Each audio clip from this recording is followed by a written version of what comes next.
di Kominfo sebagai instansi pembina Pranata Humas, kenapa seorang Pranata Humas itu butuh portofolio? Oke. Jadi gini Mas Jojo, semua profesi itu pasti butuh portofolio. Untuk apa portofolio? Untuk menunjukkan kompetensinya dia. Dia sudah mampu nggak melaksanakan tugas tersebut. Apalagi Pranata Humas yang memang mengawal tugas-tugas untuk diseminasi informasi, strategi komunikasi terkait dengan instansinya. Jadi pasti butuh portofolio untuk menunjukkan bahwa dia kompeten di bidang tersebut. Gitu. Ya. Nah, kalau dalam sebuah uji kompetensi, si portofolio itu dipakai nggak? Ditanyakan nggak sama tim penguji? Oke Mas Jo, jadi mulai tahun 2024 ini kita uji kompetensi kita sudah berbasis portofolio. Jadi semua penguji ketika menguji maka dia akan melihat portofolio teman-teman Pranata Humas.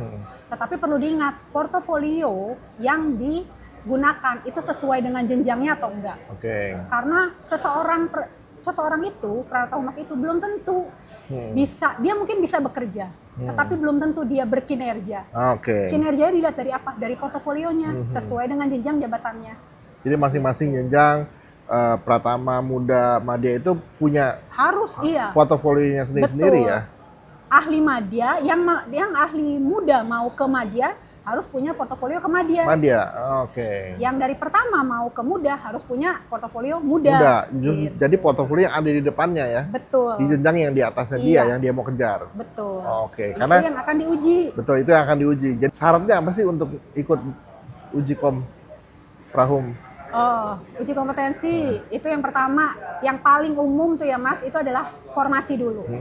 Karena persyaratan dari Menpan wajib ada formasi, penetapan formasi Menpan. Nah ini yang belum dimiliki oleh banyak instansi yang belum memiliki ini.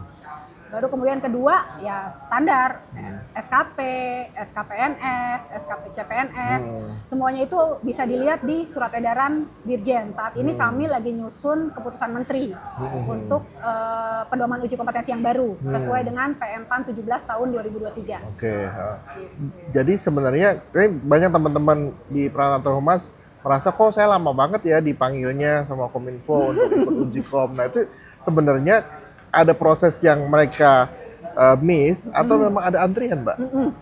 Nah ini yang kemarin sempat jadi pertanyaan bahwa Mbak saya udah mendaftar berbulan-bulan, tapi ternyata kami kok belum dipanggil-panggil. Mungkin yang pertama teman-teman Pranata Humas itu perlu nanya dulu ke Biro SDM-nya, karena setiap surat yang ternyata dia tidak lolos verifikasi berkas akan kami balas bahwa Anda belum layak untuk mengikuti uji kompetensi karena berkasnya belum lengkap. Gitu. Saat ini kami hampir nggak ada nih Mas Jojo antrian. Jadi udah nggak ada antrian nih sekarang? Iya. Zero antrian ya? Iya, zero antrian. Begitu masuk berkas langsung panggil. Begitu masuk berkas langsung panggil. Berarti masalahnya di instansi mereka sendiri sebenarnya. Proses administrasinya belum lengkap. Belum lengkap atau belum mengirim atau bisa jadi sudah kami kirim balasan tapi sama mereka oleh Biro SDM-nya jangan-jangan belum dikirimkan ke pemangku jabatan. Nah, ini masalahnya. Jadi ada macet di situ ya. Ada sumbatan nih. Ada macet di situ ya. Dari Mbak Asri ada yang perlu disampaikan nggak ke teman-teman Prahum? Untuk uji kompetensi? Untuk uji kompetensi atau sebagai instansi pembina?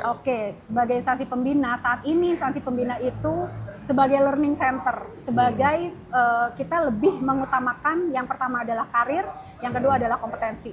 Sehingga buat teman-teman yang mau ujian, Mas Jojo, perdalam dulu nih, punya kompetensi apa. Kalau perlu di SKP-nya itu tercantum tugas untuk dijenjang di atasnya, sehingga dia portofolio lengkap baru mengajukan uji kompetensi. Karena portofolio nggak mungkin dibuat dalam satu malam. Gitu. Balik ke portofolio ya kita. Jadi yang dibutuhkan adalah hasil kerja Prahum ya. Betul ya. Hasil kerja Prahum. Sesuai jenjang. Sesuai jenjangnya. Yang akan dia tuju. Yang akan dia tuju. Nah, hasil kerja Prahum itu kan bukan laporan program yang sifatnya kelompok atau institusi. Nah, itu gimana tuh? Iya, portofolio. Karena kan mereka kerja juga bareng. Portofolio yang dimaksud adalah portofolio organisasi, Mas. Organisasi. Tetapi ketika saya di jenjang Madya, misalkan saya mengajukan adalah strategi komunikasi, kontribusi saya apa nih di jenjang Jadi Madya? kalau itu proyeknya memang proyek bersama, kontribusi dia di proyek itu ya yang akan mungkin diuji, dipertanyakan. Gitu. Siap. Kalau gitu terima kasih Mbak Astri. Thank you, Mas Terima kasih Jojo. banyak, sukses, sehat-sehat selalu.